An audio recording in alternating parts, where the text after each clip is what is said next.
You are a market leader operating in a highly competitive industry where efficiency and tangible results are paramount. You have a small and dedicated marketing team focused on executing regular marketing communications that must deliver immediate, measurable outcomes. You need a marketing partner that can seamlessly collaborate with your team, ensuring swift and frictionless execution, all while achieving quantifiable results in real time. My name is Tyler Chisholm, and as the co-founder and CEO of Clear Motive Marketing, we can help. With over 15 years of work with clients exactly like you from across North America, we have the team, the skills, and the processes to deliver the marketing that matters to you. Reach out to me on LinkedIn or check out clearmotive.ca to learn more. Hello and a warm collisions YYC. Welcome to my guest this morning, Mr. Sean Stinson. How's it going, Sean? Very good. It's good to be here, Tyler. Awesome, man. Thanks for coming on. Calgary Conspires. We know similar people, and they decided to conspire to put us on a call. So I'm really excited to learn a little bit more about Blackline Safety. I know of, and I've heard of, and I know a little bit, but I always feign ignorance. I find I learn a lot more when I do that. You are President and Chief Growth Officer at Blackline. So give us a little bit. Let us in the tent. What do you guys do? What problems do you solve in the world? And let's go from there. Yeah. So Blackline's been around for just over 20 years now. Blackline started as a company doing cloud-connected GPS monitoring.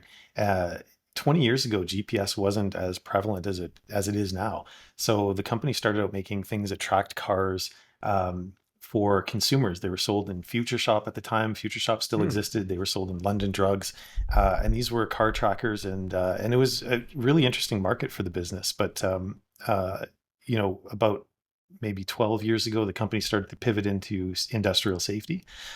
So Brendan Cook was the founder of Blackline Safety. A gentleman named Cody Slater came into the fold as an investor, and Cody decided to pivot the company into industrial safety. So since maybe 2013, 2014, the company's been a real player on the global stage.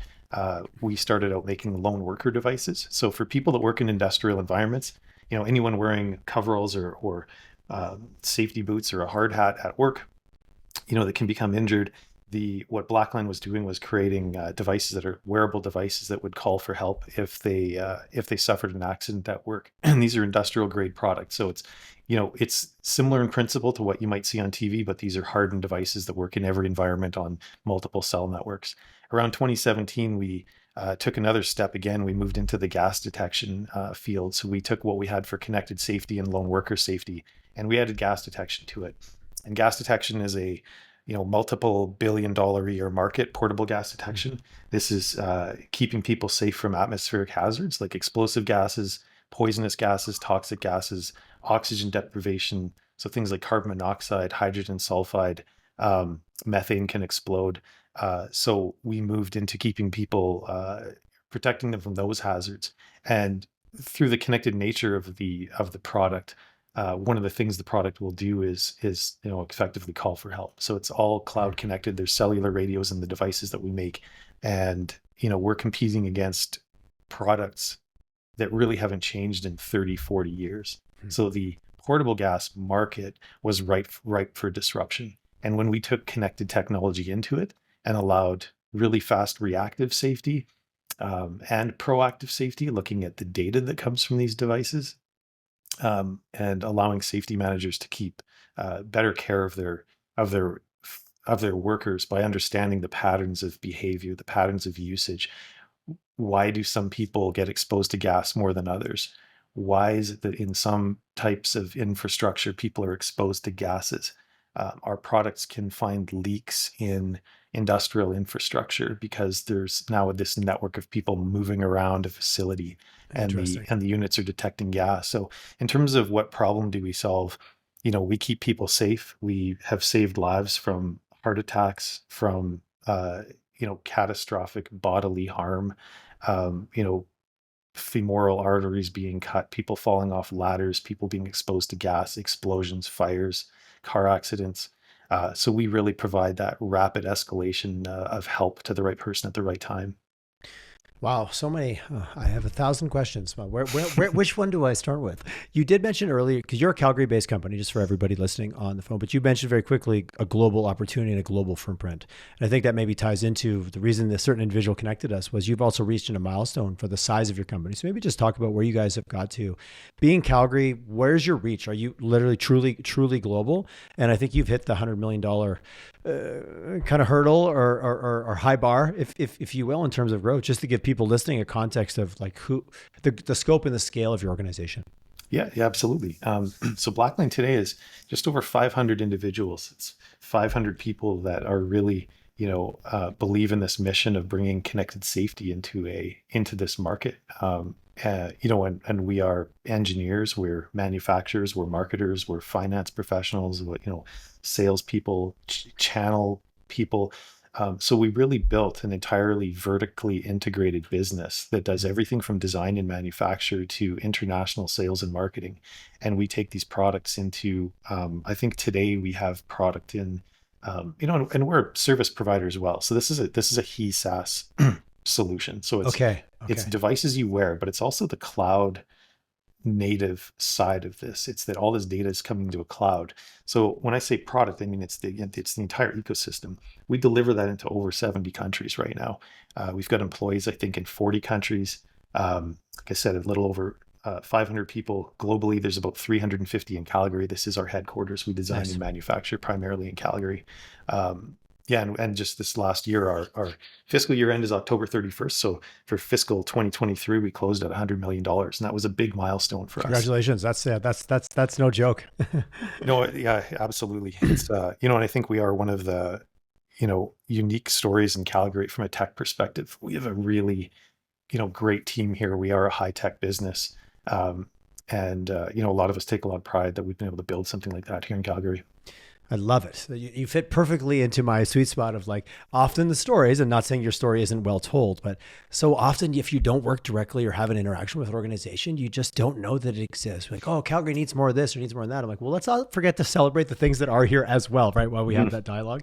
Yeah. Talk to me a little bit the balance between, the HESAS, the hardware and the SaaS side of the business. Like so many companies I see now in the startup space of seemingly, I'm making my own broad statements, avoid anything hardware related. Oh, it's expensive and it's time consuming and investors don't want to play in that space. They're looking for that pure SaaS, big scale opportunity.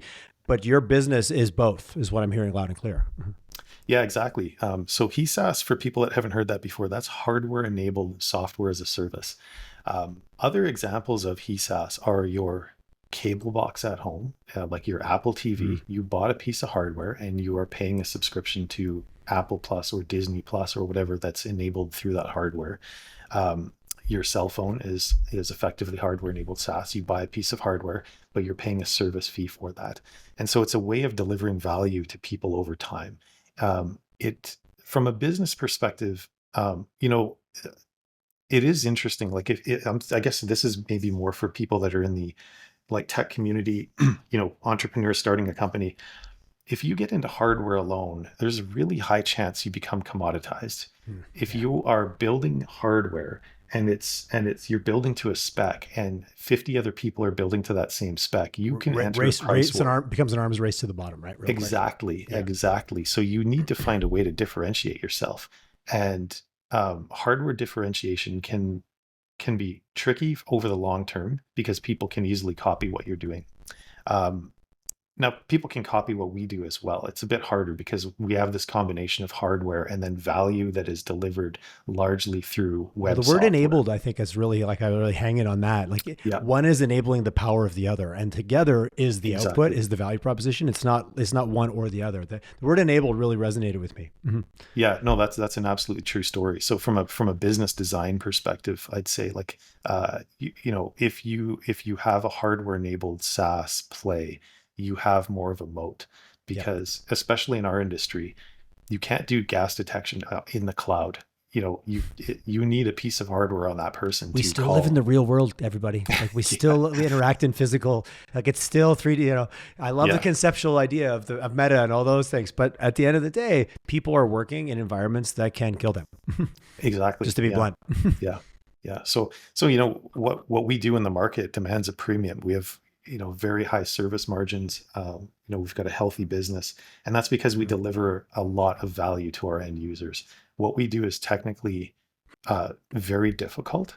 It's not easy to copy what we do. So then, with that hardware-enabled SaaS, from a business perspective, we have a really strong moat. It is very hard to do what we do.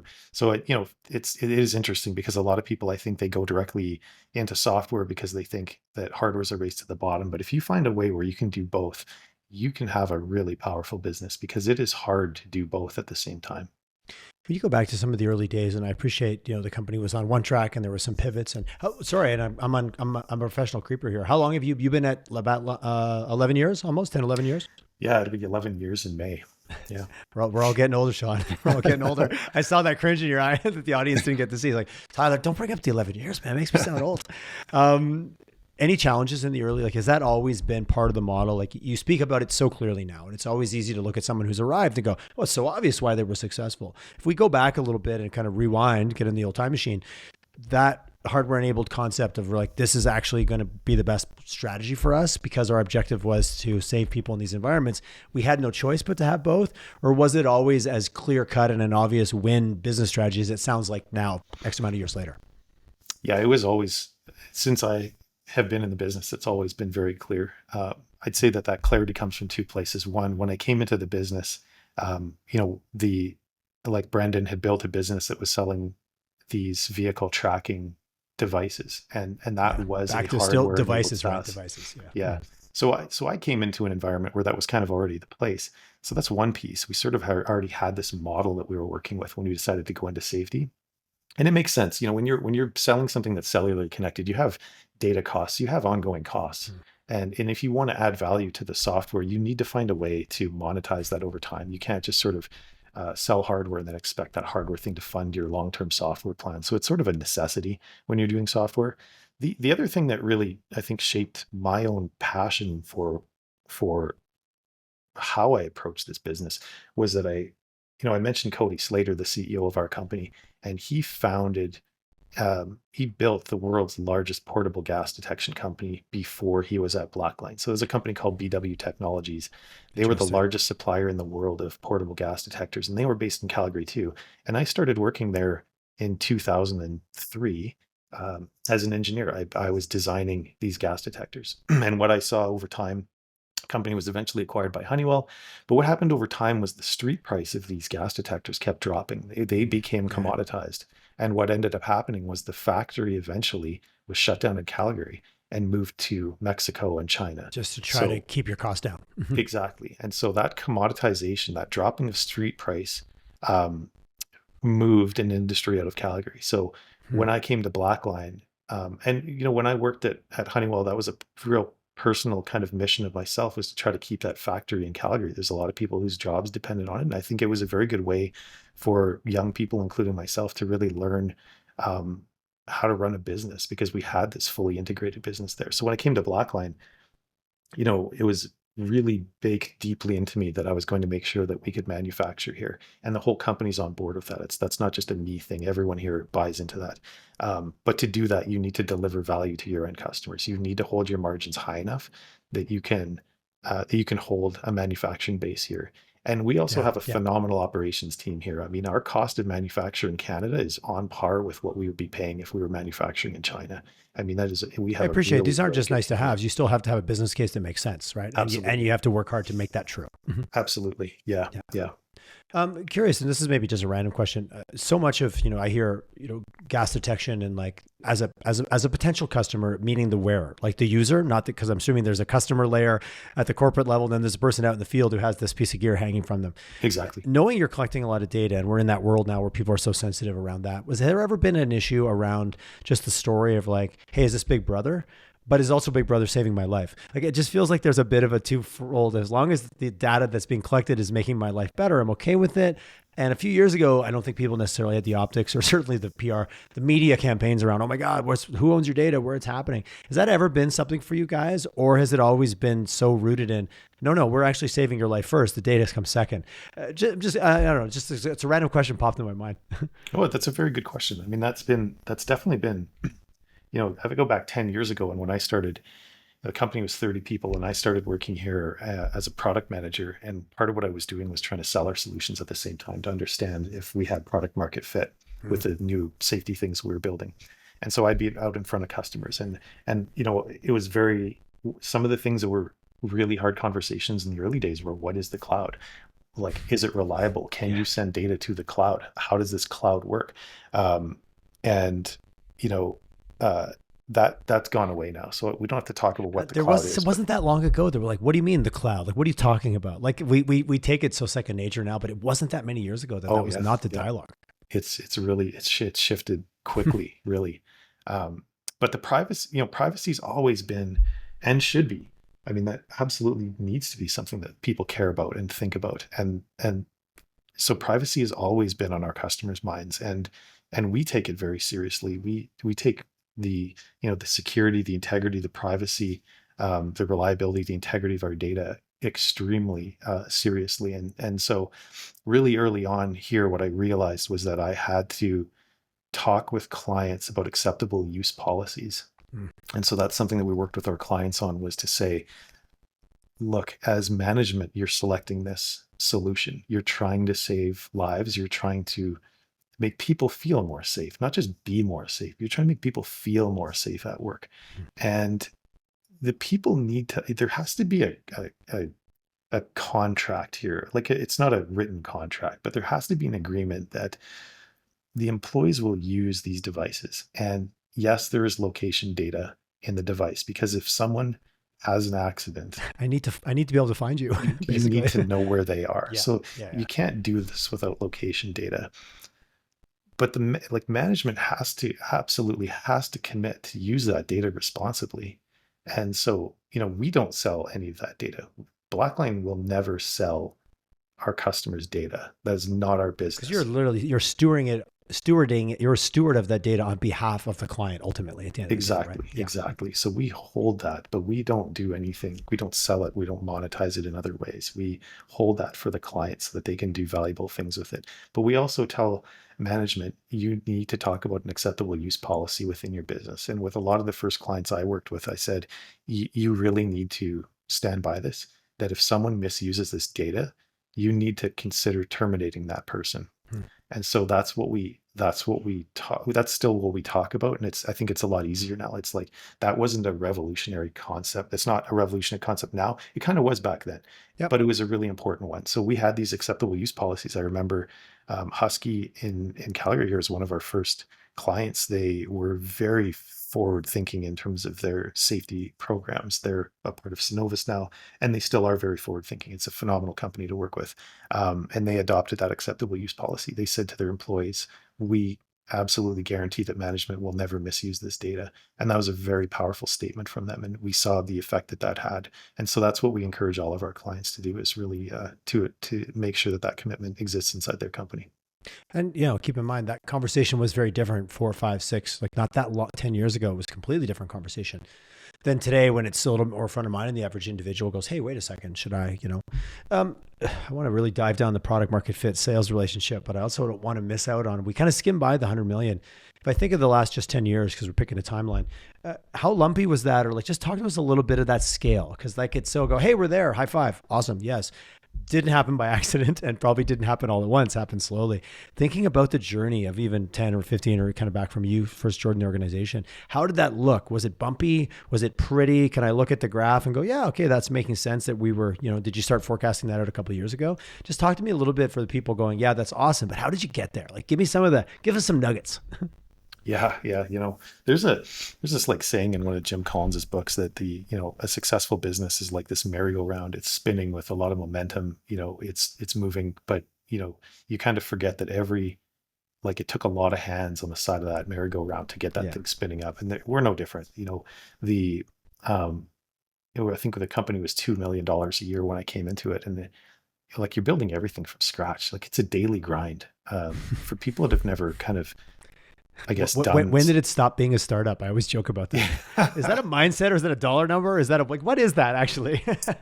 No, that's so interesting, right? Because I think in some ways you go through periods of sort of funding, where you're not sure, the budget's going to be hit. Your sales is like very rocky in the early days because you're dealing with a lot of like bumpy, big, as they call it. exactly. Yeah. So like you're AKA, kind of like, AKA unpredictable. yeah, exactly. Hard to build a spend budget when I can't plan my earn budget.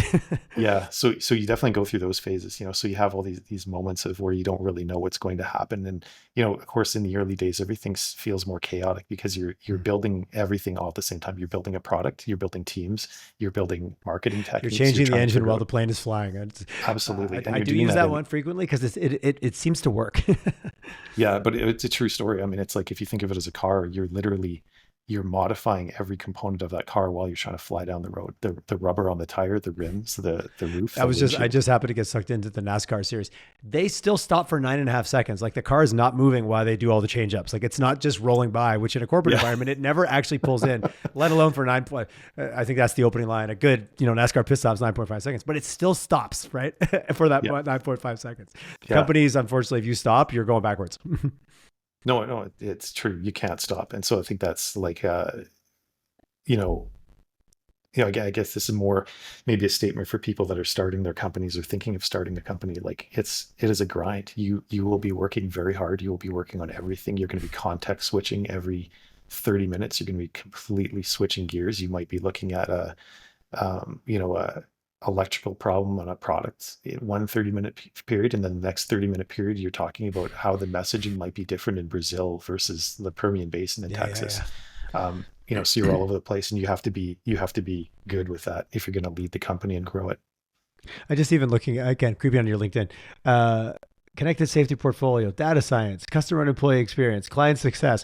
Like and you were talking about even your role earlier, like I was doing sales so I could not only sell, but understand product market fit at the customer level. Like the need to have those different perspectives, no matter what phase you're at, whether you're going from 2 million to 3 or 50 to 80, it's still all true, right? It's just scales differently. Yeah. No, absolutely. Like, I think that's something that I bring to the table here. I think I've always been good at understanding complexity and looking at a system and understanding how the different parts fit together. And I think that's something that the company here does well. We are vertically integrated, so we have to understand how one piece affects the other piece. But absolutely, I've got revenue generation and all these different functions under my purview, and a lot of those I built out of necessity. You hit a point where you say, hey, we're going to onboard a lot of people in the next few years. Let's build a performance and learning team. And, we go out and we find a great leader for that team and put a mission in place. And then that team kind of builds itself. And we have an incredible culture of learning here in Blackline. We have a great performance and learning team, but, we've just like built departments as we've gone along, just to satisfy the need of what we have to accomplish in the next year, next 2 years. So talk to me a little bit about, so I'm at 20 million and I have a culture and I have a team that has a certain set of skills. I'm going to double that. I'm just going to pick double. How did culture adapt to that journey versus the fact that a $20 million team skill set and a $40 million team skill set, there's going to be different hard skills that are there. How did that skilling up, which sometimes requires new individuals or having other individuals rise up to feed that need, how did culture and like just raw skills and talent balance out? Did they shift equally? Did the culture stay consistent even when you brought new people on? Like, how did that journey change? Because you often hear, oh, remember the good old days. Remember when we were small? It was so fun. The other people, you're like, what are you talking about? It was chaos back then. I like this version better. How did those two things balance out in that journey for you? Yeah, that's an interesting one. I mean, we definitely, it's less chaotic here now. I didn't want to make that conclusion, but I was gathering. Sean, you speak very calmly and very controlled. So you certainly give a sense of calm, which I appreciate. It's a valuable trait in a leader. Yeah, and you sort of have to enjoy that. I think like the early days were so exciting because so much was changing and we were doing so much and we were innovating in so many different areas and we were bringing a new business model to the industry. But culture, it's interesting because I've worked in a number of different companies, and culture comes from the top, but a culture also comes from what you're willing to accept. So if you have toxic people on your team, then that would drive your culture. If your CEO can be the best visionary in the world, but if you've got toxic people in your business, it'll erode it from the bottom and you'll have nothing. It'll destroy it. people say things like culture eats strategy for breakfast. So you could have the world's best business plan and you don't have the culture to support it, nothing's going to happen. So culture is absolutely crucial. And I think that, you affect by the people you hire, you affect it by how you lead, but you also affect it by the people you remove from your business. And that's something that I don't think a lot of people talk about. But when you have a person that is toxic to work with, and everyone defines toxicity in a different way, but when they're eroding trust in the business, when they're trying to sabotage others, when they're building silos, when they're engaging in destructive politics in the office, we all know, we've all worked with somebody like this. Just generally being shithead, Sean. I'm just going to be, Yeah. I said it, you didn't, just to be clear. you have to Yeah. remove those people. We've all heard, seen the no asshole policies, and sometimes like the damage that it can cause it's catastrophic. It's huge. It truly is. I'm 47 years old now.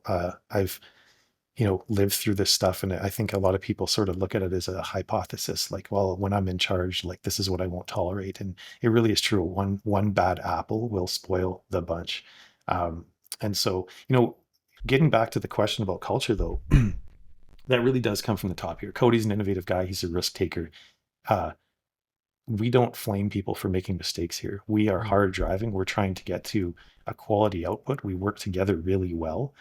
But if someone makes a mistake along the way, we catch it. We make sure that doesn't impact our customers as much as we possibly can.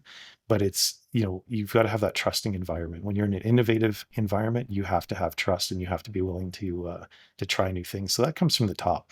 And then, early on, we recognized the characteristics of people that thrived here. And those were people that were resilient. They were responsible. They were hard driving. They set goals. They were curious.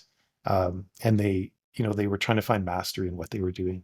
And so we all, we had a really good cluster of people here in the early days. And I think we all recognized that. And that drove a lot of how we were hiring.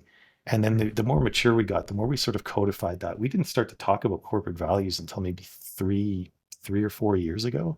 Okay, interesting. We just had them. And then a lot of people in the company were saying, we got to make sure we don't lose this magic. Like, what is it that makes Blackline? But as you grow and you bring on new people, that's, and I was in a keynote today just talking about, organizational culture. I'm like, you can put it up on the wall, but if I sit through a couple of your meetings, I'm going to have a pretty good idea what your culture is. I don't have to read what's on the wall, right?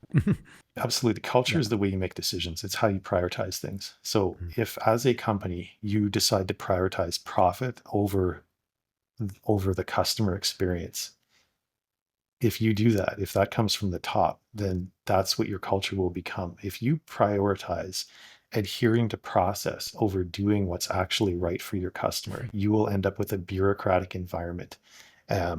If you prioritize being right all the time over being creative and taking risks and sometimes failing, you will get people that will not change with the times. They will not take risks. They will not sacrifice for each other. So you really do have to understand how even things like process creation can affect culture. And you have to understand, what types of bumps in the road are we going to experience over the next few years? And do we have the culture to survive those things?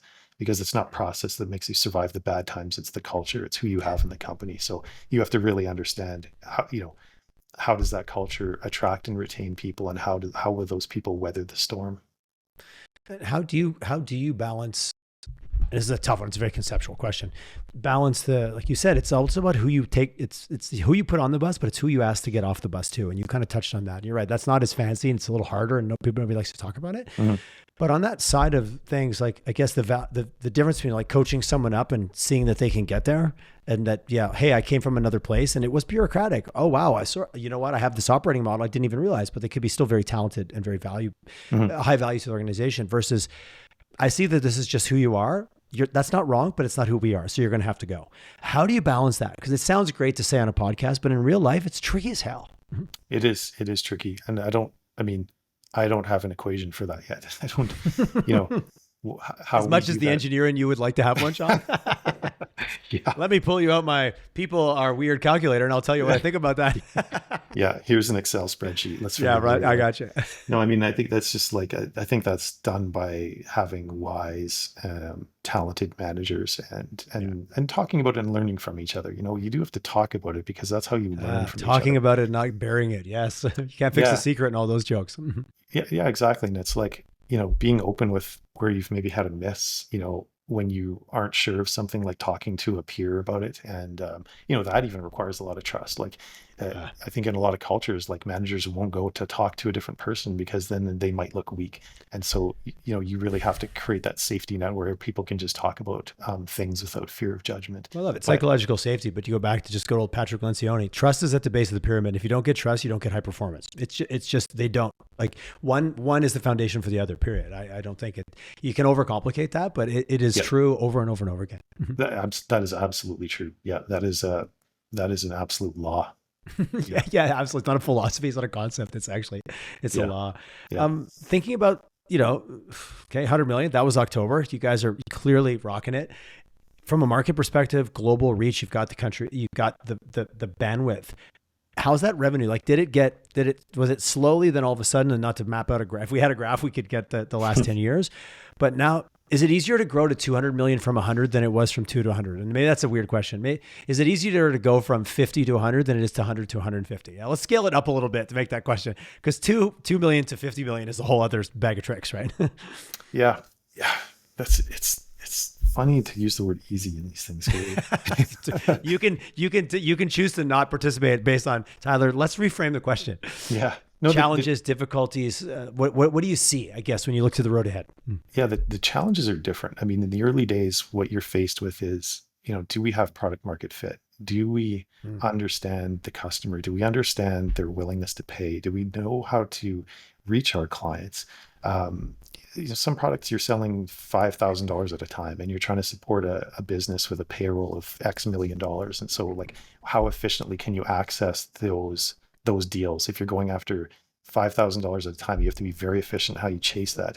So, you know, you're dealing with all these different things when you're trying to design your company, and then you're trying things out. You're bringing new people in, and you're everything's an experiment. Like, does that team concept work? Do the boundaries of what they take in and transform the business make sense? Do we have the right people? Do we have the right mission? Like, is that the right message? Is that the right product? When you get to 100 million, that is all known. Now, look, we know our business model. The teams, we know how to hire people for each team. Yeah. We have most of our teams solidified. But now the challenge is really, when you operate at scale, every little tiny thing that didn't matter 5 years ago is a big flaming issue now. So now every little, like rock in the system, you know, is a bigger deal. So the now pebble in your shoe is a boulder coming down the hill at you. Yeah. Absolutely. And that's, you know, something that I kind of talked about here a couple of years ago, was like, it's not the mountain in front of us that's the problem. It's the rock in our shoe. We can go up that mountain, no problem. We have a phenomenal team here, but it's going to be that rock in our shoe. That's what's going to slow you down. So when you're at 100 million, to grow to 150, it's sort of like more of this. It's how do you keep scaling it up, and how do you do it more efficiently than you did it before? So really, a lot of what happens is that you're trying to find efficiencies more in what you're doing, and you're trying to hold the culture while you're trying to drive efficiency. And that probably is the largest top end challenge, is looking at these teams and saying, or looking at just what you're doing in a certain part of the process and saying, is there a better way to be doing that? Can we automate that? And how do we automate that, you know, while we just, you know, without adding a bunch of cost to the system, you know, to do that. Is there a risk that innovation takes a backseat because execution, efficiencies, workflow? You can still be innovative in those contexts, but in the way that you referred to it in the earlier days, we were innovating everything because we had to. We've now figured it out. We're now executing. Is it just about having those people? Because sometimes the people who are really good at executing aren't necessarily the bleeding edge innovators, and not to criticize or take away. Everyone has their way of doing it. How do you balance making sure that, because you need both and they both are valuable, but it's always a tug of war. It really is. You know, it's kind of interesting. I was talking to somebody just last night about, engineering teams, and something that I found a while ago was the people that are really great at starting projects are not necessarily the people that are great at finishing projects. And I think this is true in some cases in engineering, that it's really scary and risky sometimes to take the first step into building a new architecture for something that you're building a new piece of hardware. What's the architecture? How many microprocessors are you putting in this thing? How are you dividing this up? What are you using for an operating system? Those are sometimes scary architectural decisions for people. And sometimes the people that are really good at making those decisions aren't the best ones at closing off the last 5% of the project. Okay. Yeah. And so sometimes you switch. And what I've seen in the business here is when you're starting a company, you need this sort of cowboy mentality. Like a little more of a maverick approach, or that willingness to kind of hang it all out there, right? Yeah, people that thrive in chaos, people that are energized by chaos, and usually people that are energized in chaos are not good at getting a system to 100% order. Okay. Because it's not even about the risk. It's not even who's comfortable with taking personal risk versus not. It's just how they even look at the pace or the frequency at which the project is operating at. Yeah, exactly. So, so in some areas we brought in people that are, a lot more process oriented, as we've like stabilized the business model, and we don't need people that can create new business models. So we sort of bring in, really good operators. The argument is sometimes you have to keep the Mavericks or the Cowboys out of the thing, right? Like you should stay away from this. Like you should just leave this alone over here. That's also the small company who's scaling, and the CEO is that person and won't leave well enough alone. There's so many jokes or parameters around that. There's no one size or one answer. Absolutely. I think, to date, we've been like a fast moving, rapidly changing, very innovative company. We need to stay that way. We know that we need to stay thinking in a lot of ways as a startup, like doing what's right for the customer, reacting. Back to when are you no longer a startup? But it sounds like culturally you still are. Yeah, I think that's really important. Like startups are entrepreneurial. And so, I think when you say like when you stop acting like a startup, it's like when you stop acting entrepreneurial, that's when the nails start going into the coffin. So when you stop listening to the customer, when you stop thinking about how to approach things in a new way, and I do think that's a real risk as companies grow, because things become more stable, and so people kind of normalize to the level of chaos, and then chaos then naturally becomes more comfortable or more uncomfortable. So that's not it's kind of an interesting one, because I think that's kind of the next horizon for us culturally here as we grow, is to understand, how do we keep this culture when we're 100, 200, 300, $500 million a year? How do you make sure you keep that culture of listening to the customer and doing what's right when there's so many more systems and so many more people in the business?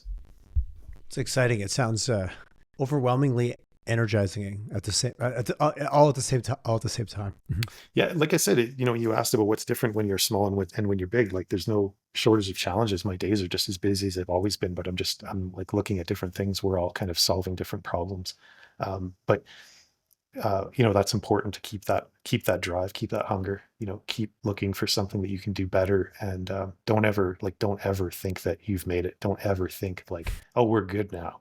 We can take our foot off the gas. Like stay hungry, bite off more you can chew, keep chewing, all those ones.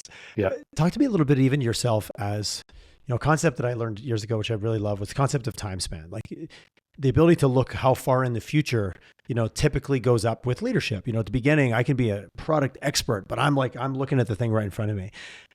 Talking about you going out, I see it as product market fit. I'm talking to customers. I'm doing sales. I'm going back and talking to the product team. I'm doing that. Versus now, I would imagine in your role, you're looking a little farther downfield. You're looking way out across the horizon. How was that even for yourself? And if that's not true, please correct me. As a leader, growing from the, oh shit, I got my hands on the tools, to like, now I got to talk about what tools my team might need a year from now versus the tools that I can pick up a hammer and help them swing today. Yeah. My focus is sort of always on both of those. And I don't know, I don't know what the right way to do this is. I think it's probably different in every business, but I'm definitely in touch with a lot of different things that are happening on the front line of this business. It's probably more my nature. I like getting my hands dirty. I think that's probably a habit. And so maybe this is a post-decision rationalization, but I like referring to it as a habit though. I like that. Yeah. I think that's made me good at staying informed. And I think that makes me a reasonably good decision maker in the companies that I feel like I have. Because you're not disconnected from it.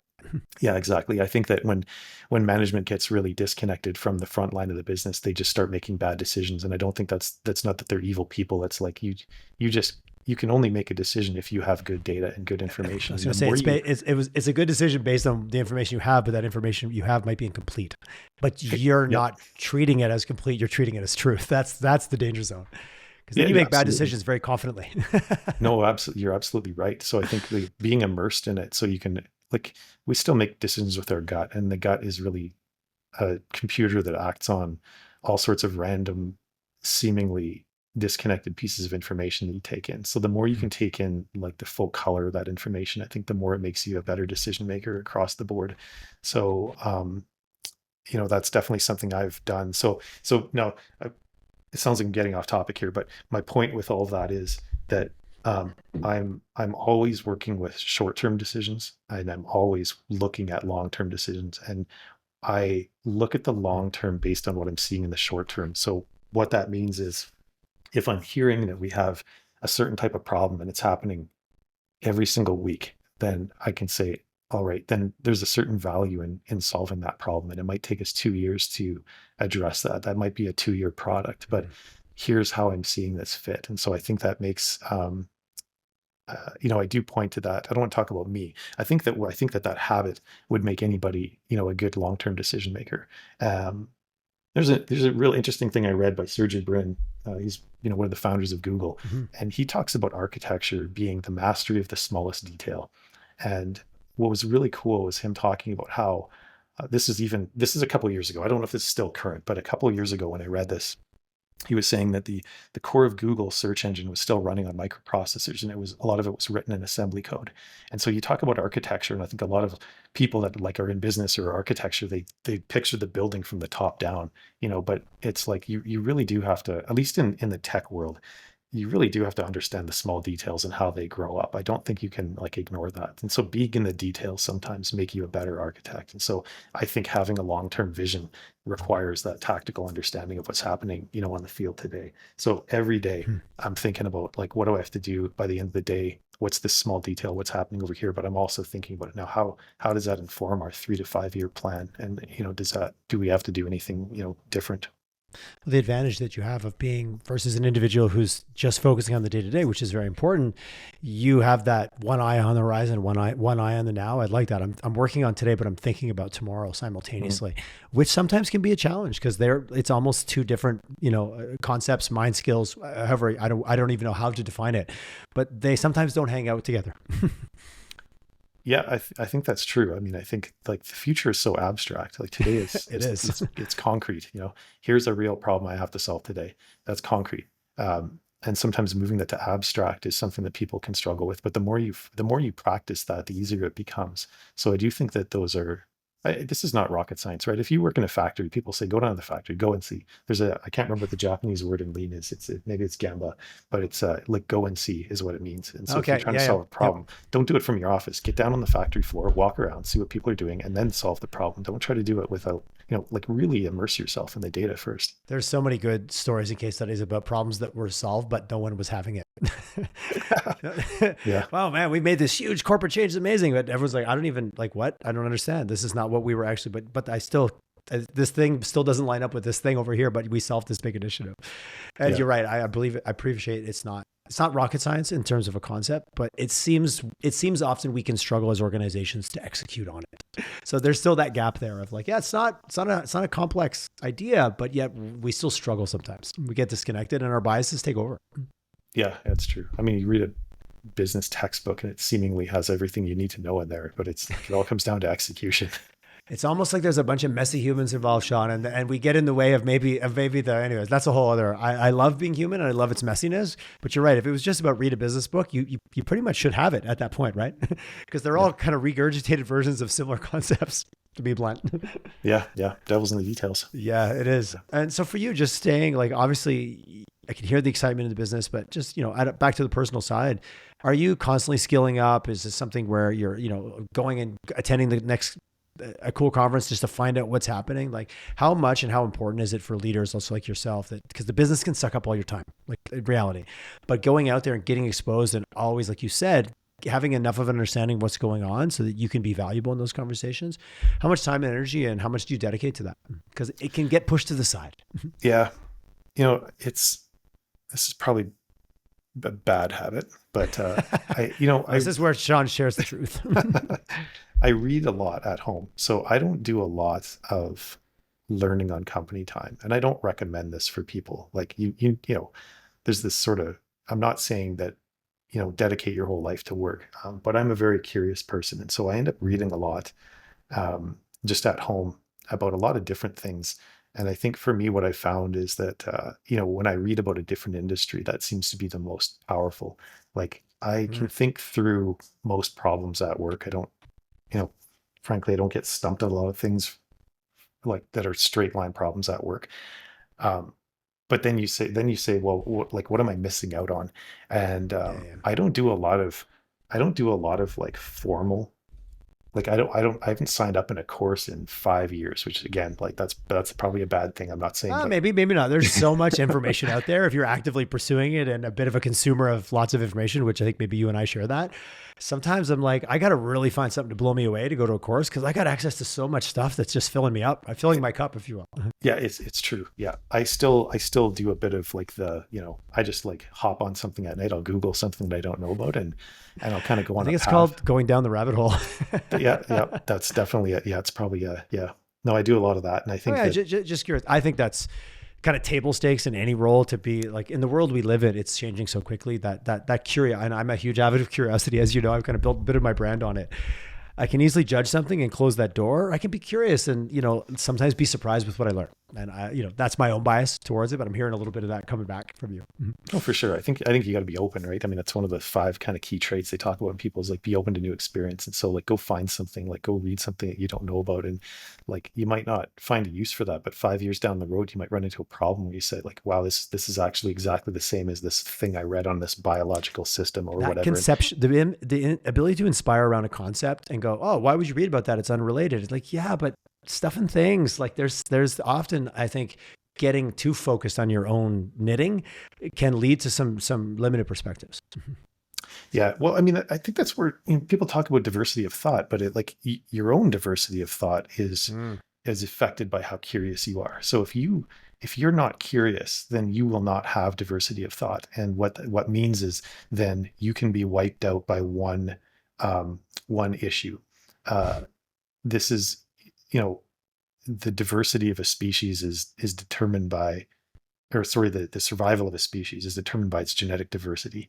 Can you survive? If not, one virus can wipe out the whole bunch, right? 100%. Yeah, exactly. And the analog for that in a person is like how open to change are you? Like how diverse is your thinking? How diverse is your behavior? How well can you adapt? And I think learning and being humble and curiosity are all very much related to our own adaptability and our diversity of thought. So like, it's hard to be curious if you're not curious, but I think it's addictive. I think once you start to become curious, it really is a bit of a drug and you get more curious. But that's been a real, I think it's been a real, that's really helped me in my role here because we've had so many interesting problems and I haven't taken from, there's no business like ours. I can't look to any of my competitors and say, how did they solve this problem? I have to look to other industries. I have to look to completely different things. That's a really powerful insight right there. Like sometimes you look at the likes, it's other industries that are like, oh, I see how they solve the problem. And now I see how it's relevant. That conceptual ability, I think, is really key, especially as you grow. And I love what you said. I can't just look at my competitor because you're also not trying to just run someone else's playbook either. That's how you make, your moat gets pretty small if that's all you're doing. Mm-hmm. Yeah, well, that's how you end up in the commoditization path. Like if you don't come up with your own value prop, if you don't come up with your own mission, if you're following somebody else's playbook, you are going to be in a race with the person you're copying. You will end up in a race to the bottom. Well, you're deliberately putting yourself there, literally, by your actions. Yeah, exactly. Yeah, they see you as that annoying company who's just copying them. Yeah. Sean, it's so good to have a conversation with you. I appreciate the dialogue. We got some personal stuff. We opened the personal pages here a little bit, which is good, as well as, I think from the journey to 100 million could be broken down and blown apart in so many ways, but it is a group of people coming together to accomplish a thing that was hard and it continues to be challenging and to have some success around it. So it is a group of messy humans coming together to accomplish great things. Absolutely. Yeah. That's what makes it fun. Touche.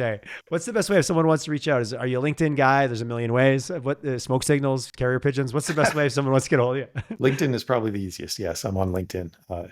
If you put my name in, I don't know how many there are on LinkedIn, but Sean Stinson, Blackline Safety. you'll find me on You came LinkedIn. up pretty quick. I found you pretty quick, but I'm sure we're connected by, multiple people. That is the biggest small town ever we live in, which is, I call Calgary/Western Canada.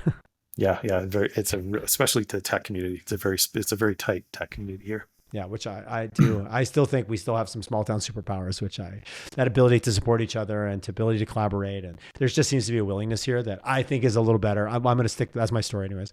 I do think we have a superpower here in Alberta that even as we grow, it's still holding together. And I think we need to protect that or be deliberate about it, I guess is a better way to say it. Mm-hmm. Yeah, I agree. Yeah, definitely. Sean, thanks for coming on. Thanks for the chat. Enjoy the rest of your day. And I look forward to chatting with you when you hit 200 million, maybe even before. Yeah, thanks a lot, Tyler. It was great to talk with you today. My pleasure. Thanks.